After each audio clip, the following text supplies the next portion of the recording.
The toy car at the crosswalk opening scene.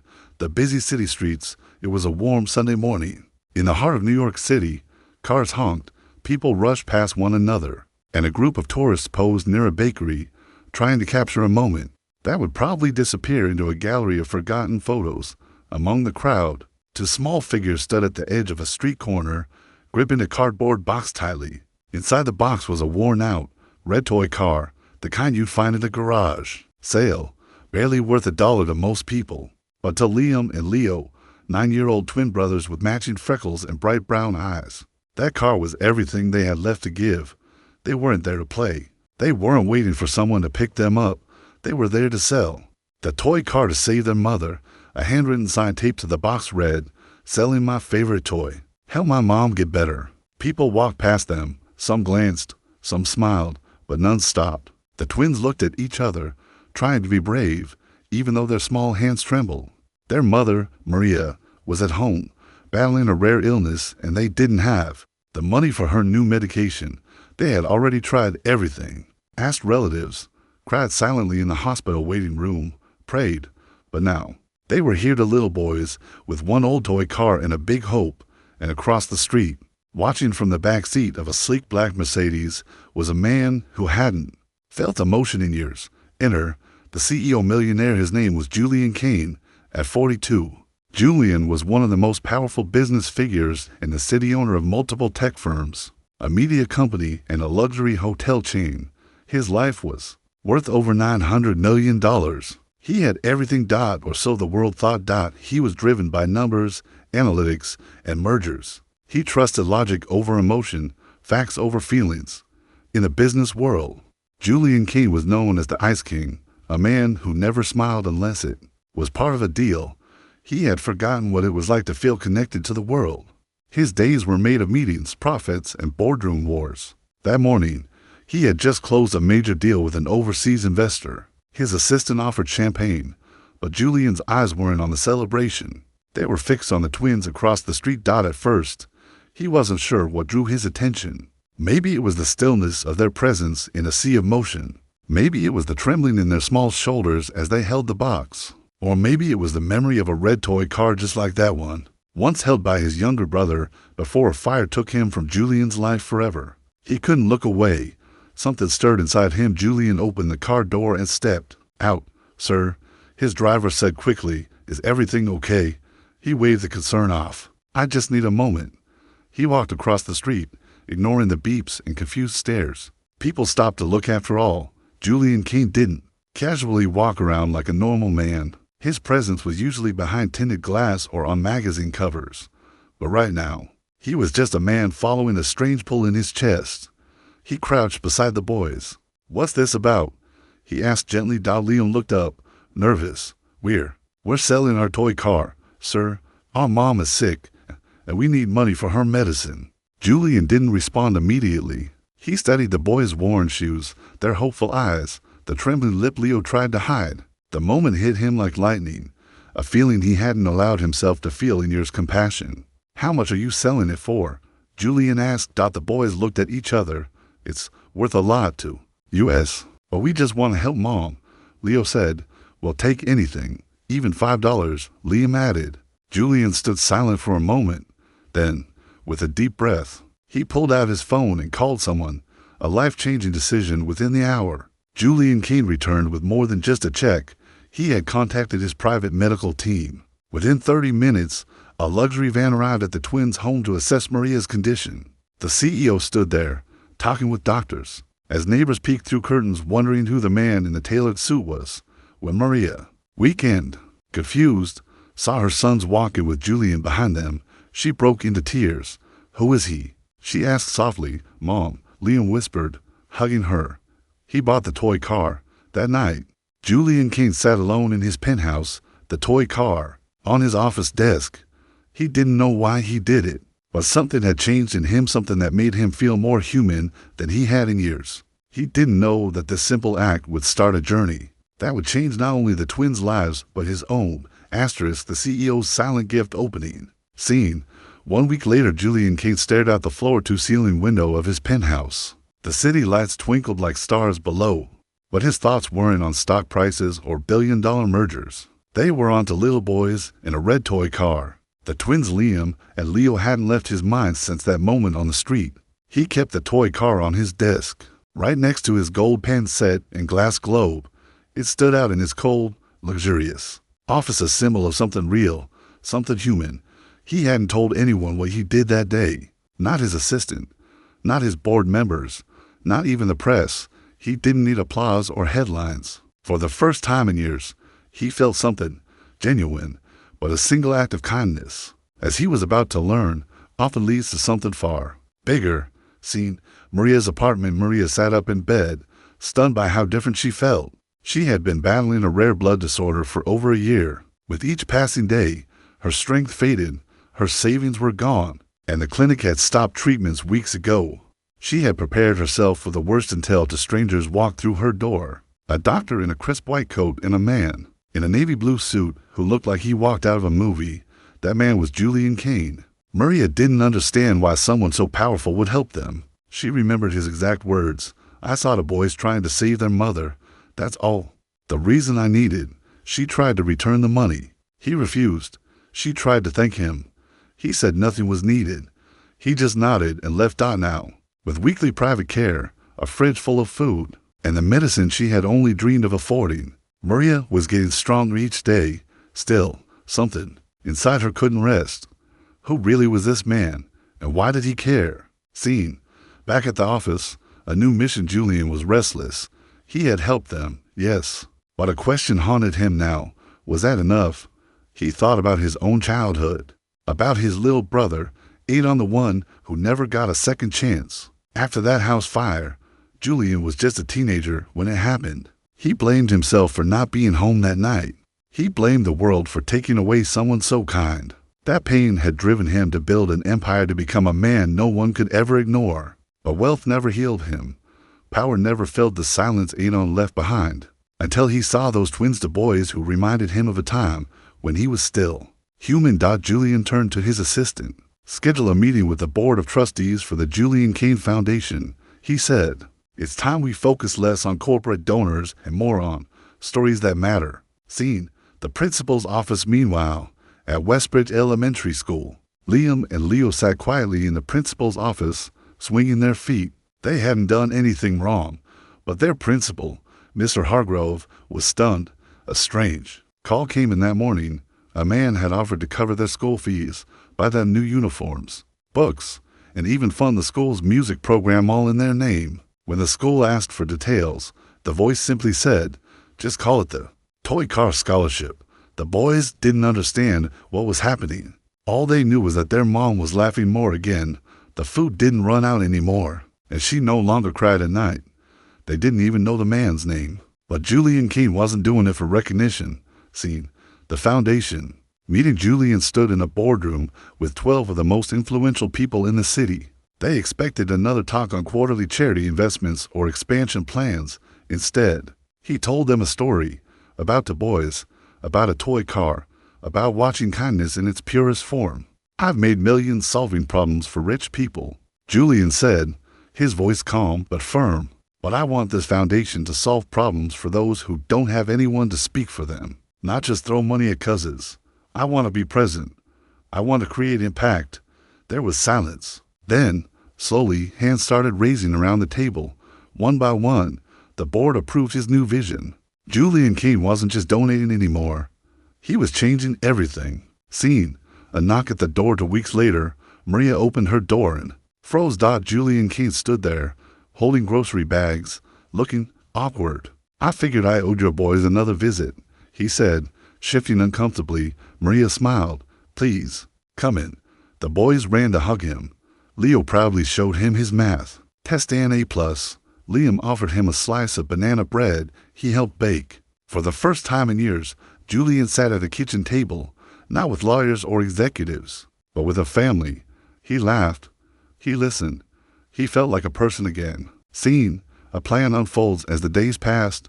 Julian kept returning, not as a savior, not as a billionaire, but as a friend. He took the boys to the bookstore and bought them their first real bicycles. He hired a tutor to help Maria study for her GED. He quietly paid for the building's plumbing to be fixed and hired a nurse to check on elderly tenants who couldn't afford care. He didn't want the spotlight, but word began to spread, and soon the media picked up the story. Scene, breaking news, the toy car that changed ACEO, a local newspaper, ran a headline. From billionaire to big brother, how the twins and a toy car melted the Ice King's heart. The article went viral. Social media exploded with praise. People were inspired. Donations to Julian's foundation surged, but Julian didn't care about any of that. All he cared about was the laughter he now heard when he entered that small apartment. He no longer saw it as a rescue story. He saw it as redemption. Closing scene, Maria's balcony at Sunset. Maria, now stronger and smiling again, watched the sunset with Julian beside her. The boys played on the sidewalk below, racing their new toy cars. I still don't understand why you helped us, she said quietly. Julian paused. Because I needed to remember what it meant to be alive. She looked at him, and now, he smiled gently. Now, I want to give others that same chance. Asterisk, the broken elevator that changed everything. Opening scene, Monday morning. High Tower HQ. Julian Cade stepped into the elevator of High Tower, his company's 75-story headquarters. He had always taken the executive express silent, fast, and empty, but this morning, something unexpected happened. The elevator stopped. It wasn't a glitch. The screen blinked. The lights dimmed, and suddenly, the once spotless space turned into a temporary cage. Julian sighed. He pressed the emergency button and waited. For a man like him, being stuck in a box even for a few minutes was unacceptable. But he wasn't alone. In the corner of the elevator, a woman and her small daughter sat quietly. He hadn't noticed them when he entered. The girl clutched a little plastic doctor's kit. The mother looked exhausted. Worn clothes, cracked phone, callous hands. Julian offered a tight nod. Sorry, didn't see you there. The woman nodded back politely. But the girl, round 6, stood and offered Julian a pretend injection. This will make you feel better, mister, she said. For a second, Julian's cold exterior cracked. He smiled, genuinely. Thanks, Doc. The woman chuckled softly. She wants to be a doctor one day. Said she'll fix all the people her mom can't help. Julian turned, interested. You're in medicine? She shook her head. Used to be a nurse. Got laid off. Now I clean offices. In this building. His eyes shifted. This was one of his janitorial staff, and she'd been in his building, his space, for months. Yet he never saw her, never noticed her. Until now, seen, trapped together. But talking, the elevator was still frozen. The intercom buzzed with a static reply. Technical team. En route. Hang tight. They had time, so they talked. The woman's name was Yasmin. She had come to the city with hopes, like many. Her husband died 3 years ago. Since then, every dollar she made went into daycare, rent, and trying to keep her daughter safe. Her dream of becoming a full-time nurse again faded as she juggled shifts and side jobs. But she hadn't stopped smiling. She spoke with gratitude, even for struggle. Julian listened, and with every word, something shifted deeper in him. He saw his empire through new eyes. For all his wealth, how many Yasmins worked inside his walls? How many lives were surviving, not living, just floors beneath his luxury office? Scene, rescue, and reflection. Eventually, the elevator jolted and resumed its climb. When the doors opened, Julian stepped out, then turned around. Yasmin, he said, reaching into his wallet. Please, take this. She looked down. A thick envelope. No, she whispered. I can't. It's not charity, he said gently. It's an investment. And what? She asked. He smiled. Your dream. And then he walked away. Seen, the CEO who started walking that night. Julian didn't take his car home. He walked out. He walked down blocks of his own city he had never seen. Streets with cracked sidewalks, food carts, homeless shelters, kids playing with sticks instead of screens. He walked past a soup kitchen and noticed one of his former employees in line. He started seeing, really seeing. Not numbers, not reports, people. Seen, change at the top. The next morning, Julian called an emergency executive meeting. His top floor was filled with board members, department heads, and investors, all curious why the CEO had broken protocol. He stood at the front. No slideshow, no charts, just his voice. I built this company from nothing, and I'm proud of that. But somewhere along the way, I forgot the people who helped me do it. He paused. We focus so much on profit, we overlook the human cost. That ends today. He revealed a new initiative, full scholarships for employees, and their families' emergency medical funds, free daycare for staff, mandatory ethics and empathy, training for executives, an open-door mentorship program, personally led by him. Room buzzed with whispers. Is this sustainable? One executive asked. Julian looked him dead in the eye. Humanity is the best investment we'll ever make. Scene. Word spreads, the media exploded again. From Ice King to People's Champion, the CEO who's changing corporate culture, Yasmin, was interviewed. She had started online nursing classes with Julian's help. Her daughter received a scholarship to a top school. Thousands of employees came forward, sharing stories of how the company was changing their lives. And still Julian refused interviews. This wasn't about publicity. It was personal. Scene. Back at the twins' home, Liam and Leo were waiting for him again, this time, not with a toy car, but with two drawings. One was of a tall man in a cape. The other, a red toy car turned into a spaceship. Julian chuckled. You think I'm a superhero? Leo nodded seriously. You help save Mom. That's what heroes do. Maria, standing behind them, smiled. Her color had returned, her spirit, too. She had even started helping other single mothers in the neighborhood using the resources Julian gave her. You didn't just change our life, she told him softly. You gave us a new one. Scene. The Toy Car Fund, inspired by the twins. Julian launched a new branch of his foundation, the Toy Car Fund. It was simple.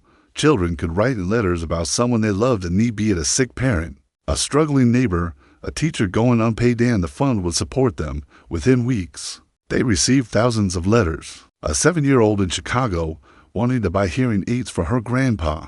A boy in Texas trying to raise money for his sister's wheelchair. A girl in Kenya asking for help to start a library in her village. Julian read every letter. He began traveling in person to surprise these families, just like he once did for Liam and Leo. Closing scene. Back in the elevator months later, Julian rode the same elevator at Hightower. This time, it was filled with people, workers, interns, janitors. He smiled and greeted each one by name. The same little girl with the doctor's kit was there again. Did you help more people, mister? She asked. He smiled down at her. A few. She leaned in close. Good. Then I'm not the only doctor in this building. Everyone laughed. The elevator dinged. The doors opened. And Julian King, former Ice King, now the heart of a movement, stepped into a world he was finally proud to help shape. Asterisk, when the board tried to stop him, he did this instead. Opening scene. The corporate storm brewing. Julian King had changed, but his company hadn't caught up. For months, he had redirected his billion-dollar empire toward purpose-driven missions, funding scholarships, building clinics, feeding thousands, and launching the Toy Car Fund that was now gaining global attention. Children all over the world were writing letters, and Julian read each one like scripture. To his employees, he was no longer just a CEO. He was a symbol of hope, of purpose. But in the marble glass rooms of power, his boardroom, the winds were shifting. Not everyone was happy. Scene. The secret meeting inside a luxury restaurant tucked away in Manhattan's Upper East Side. 12 board members gathered without Julian. The air was stiff with tension and trimmed with wine glasses. The agenda? Remove Julian King from operational control. He's bleeding money into charities. Barked Lawrence Giles, the CFO. Our overseas investors are growing nervous. This toy car movement has nothing to do with our quarterly goals. Another board member nodded. This used to be a tech empire. Now we're some sort of emotional therapy center. But the media loves it, said a younger VP, cautiously. And you think headlines feed our bottom line? Snapped Lawrence. We're a corporation, not a church. The table fell quiet as a new resolution was passed. In 14 days, the board would demand Julian step down as active CEO. Scene. Julian learns the truth 2 days later. Julian stood on the rooftop garden of Hightower, watching the sunrise. A soft breeze ran over his shoulders. He hadn't felt this alive in years, until his assistant, Naomi, approached, her face pale. They're planning a vote of no confidence, she said, handing him a leaked email. Julian read it. Every word felt like betrayal, but instead of reacting with rage, he breathed in deeply. If doing the right thing costs me this title, he said, then maybe it's time to redefine what power really means. He paused, and Naomi, yes, sir, give me the biggest auditorium we can find. I'm calling every employee in this company. Scene, the employee assembly, 40,000 people watching. 2 weeks later, Julian Kane walked onto the stage of the Global Civic Center, facing 40,000 employees seated before him, and millions more watching live on the company internet from branches around the world. He stood tall, unapologetic. "I know some of you have heard the whispers," he began, "that I've changed, that I'm no longer the man I used to be, and I'll be honest with you, I'm not." He scanned the faces in the audience: engineers, janitors, executives, warehouse workers, mothers, veterans, interns. "I spent years building profits and ignoring the pain, but one day, the kids tried to sell their toy car just to keep their mom alive. And that was the day I remembered I'm a human before I'm a CEO. Thunderous silence. I have been told to step down, to stop giving, to stop caring." He paused. "But I don't work for the board anymore. I work for you." The crowd erupted. Tears, cheers, applause that shook the walls. Across the world, employees stood up in their offices, their cafeterias, their homes. Some saluted, some clapped, some cried. Scene, the board confrontation later that day. Julian walked into the boardroom. 12 suits stared at him coldly. The papers were on the table, ready to force him out. "You're finished," Lawrence said. "We already secured a new interim CEO." Julian nodded. Then, without a word, he handed them his own resignation letter. "You can't fire me," he said. "I'm stepping down." They exchanged shocked looks. "But don't celebrate too early," Julian added, smiling, "because I already transferred full voting rights of my 53% company shares to the employees." Gasps echoed through the room. "That's right," he said. "This company now belongs to the people who built it. Every decision from now on will be made with them, not despite them." He leaned closer. "Oh, and one more thing." He dropped a file on the table. Inside, a detailed audit revealing misappropriations of funds and unethical dealings by several board members, including Lawrence. The room fell into chaos. Julian calmly walked out. Scene, rebuilding from the ground up. Julian Kane was no longer CEO of Canicorp, but he wasn't unemployed. He was freer than ever. He launched a new venture, the Red Car Project, a nonprofit organization aimed at creating long-term community transformation, not just donations. Development. He partnered with educators to build schools. He worked with governments to reform healthcare access. He formed alliances with ethical billionaires and young entrepreneurs who wanted to do more than make money. They wanted to make meaning. And leading it all was him. But this time, without a corner office, he operated from a shared space in Queens, with a foldable desk, a whiteboard, and the same red toy car still sitting beside him. Seeing Liam and Leo visit the new office one afternoon, Julian opened the door of his humble office to find Liam and Leo holding lemonade and wearing matching shirts. On the front, the toy car saved the world. Behind them was Maria, stronger than ever, holding a paper bag of fresh-baked bread. "This is for your staff," she smiled. Julian chuckled. "There's no staff, just me, a laptop, and a red car." Leo pointed to the wall.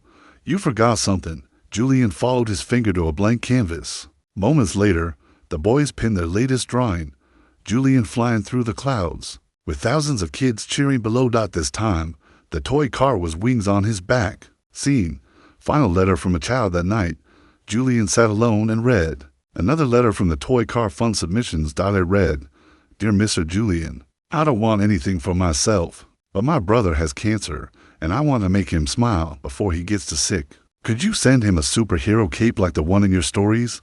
He thinks you're real. Love, Ava AJ." Julian wiped a tear from his eye, then stood up. And began planning his next flight. The child who changed the world from a hospital bed. Opening scene. The envelope that stopped Julian. Julian Kane sat at his makeshift desk in the heart of Queens.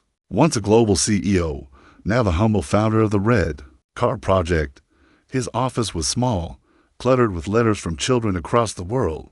But one letter, lying unopened for days, had a golden sticker on the front. It felt different. He finally peeled it open and read, "Dear Mr. Julian, I'm writing for my brother, Micah. He's 10, and he has bone cancer. The doctor says it's very bad. He can't walk anymore, but he wants to be a superhero one day like you. Can you please send him a cape? I think it'll make him smile again." Ava, 8 years old. Julian folded the letter slowly. The air left the room. He sat still for a moment, feeling the deep weight of the request. A child wasn't asking for a miracle. She just wanted her brother to smile. Scene: the hospital visit that changed everything. 3 days later, Julian walked into Hope Children's Hospital, dressed in plain jeans and a button-down. No security, no PR, no announcement. Just him, and a cape folded in his hands. Micah was in room 12B. When Julian stepped in. He saw the boy immediately frail, with sunken eyes, wires taped across his small chest. But Micah's smile, it was full of fire. As if cancer hadn't touched his soul, Micah lit up. "You're him, the man from the toy car stories." Julian grinned. Guilty. He kneeled beside the bed and placed the red cape gently on Micah's shoulders. Micah whispered, Do you think I can still save the world?" Julian nodded, eyes wet. "I think you already are." Scene: the viral video, unbeknownst to Julian. A nurse recorded the moment from the corner of the room. Micah, with the red cape fluttering slightly behind him, sat upright on the bed and raised a fist to the sky.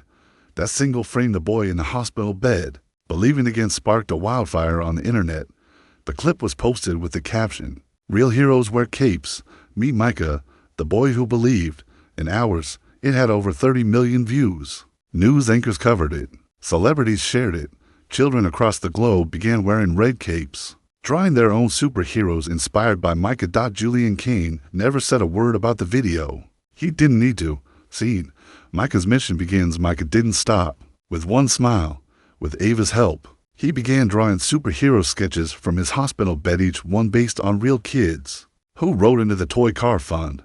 Kids from India, Ghana, Brazil, even remote villages in Alaska. Julian sent the drawings back to the children with small gifts, school kits, food boxes, medicine vouchers. Micah's drawings became real-life missions.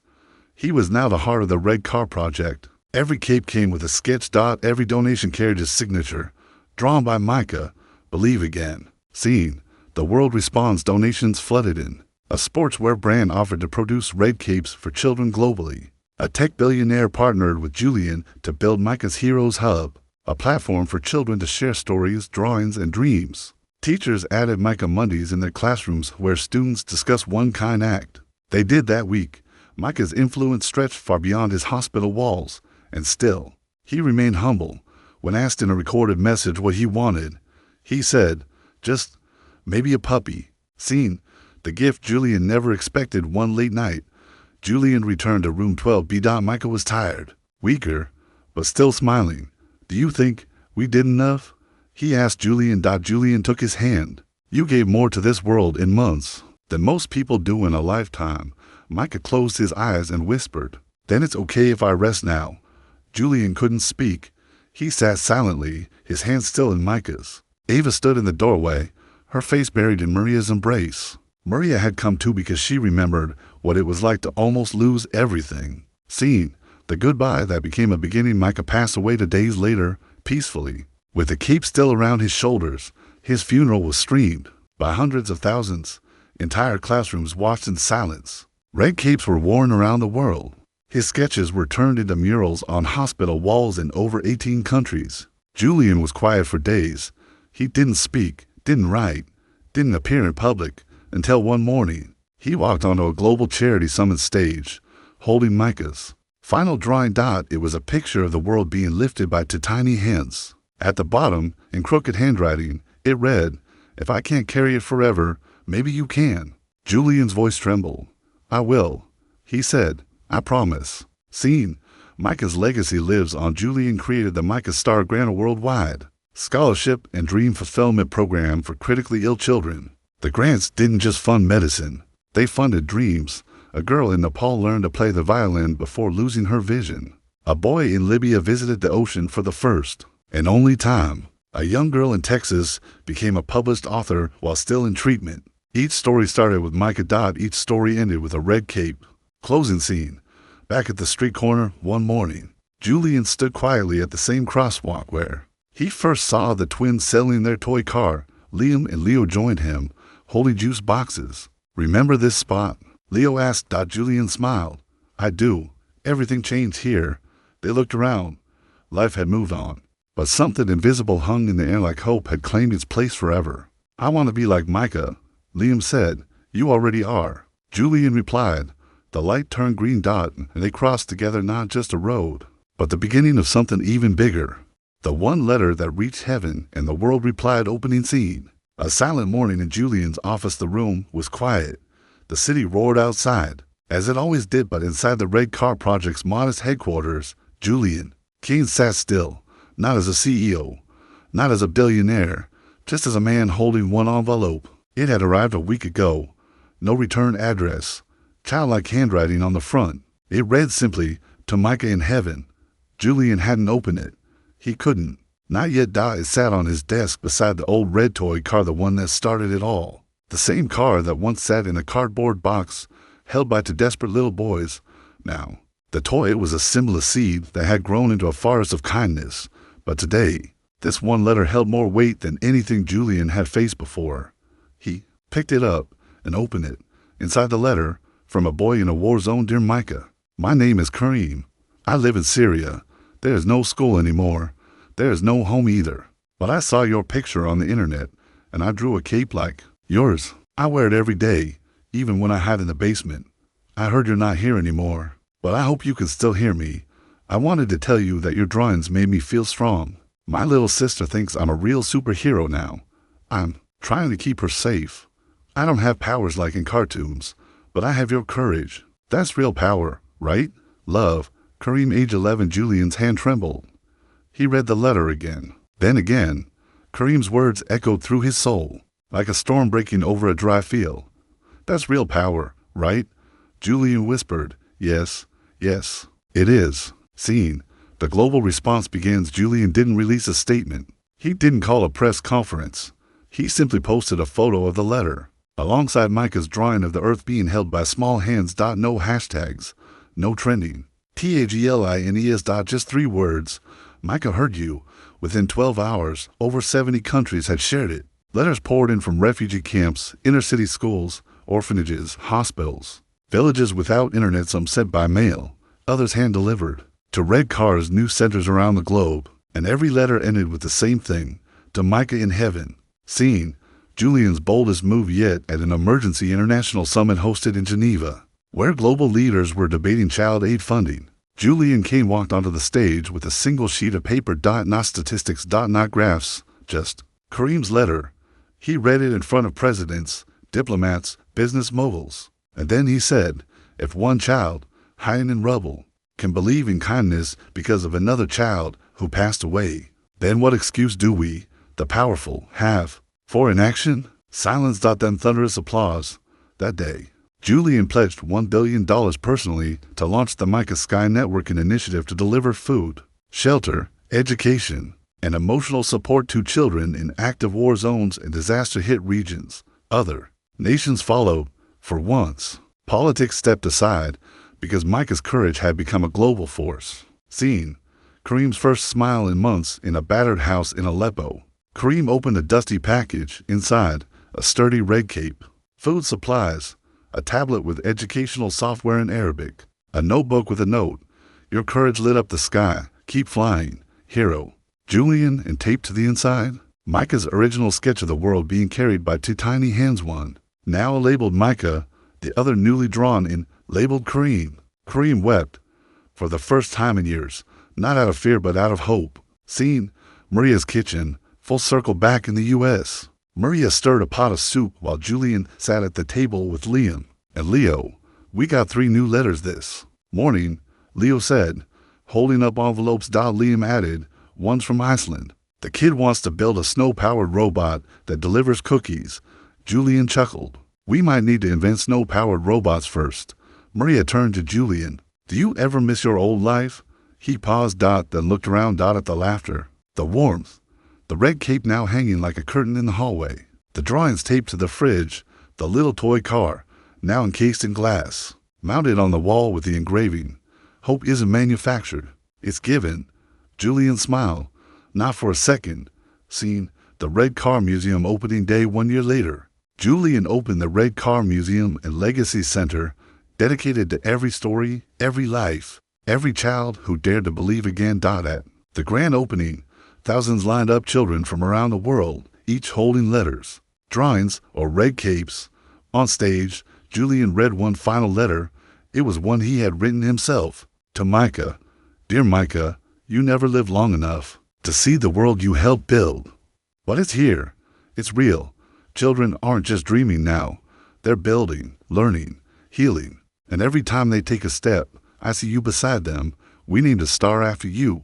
It shines bright, just like your courage, every night. Kareem says good night to it. Ava started writing a book about you. Liam and Leo became toy car fun ambassadors. Maria is mentoring young mothers. You gave us your light, and we passed it forward. You reached heaven, Micah, and the world. Replied, love, Julian. Final scene, a sky full of capes that night. Thousands of red paper capes were released into the sky across every continent.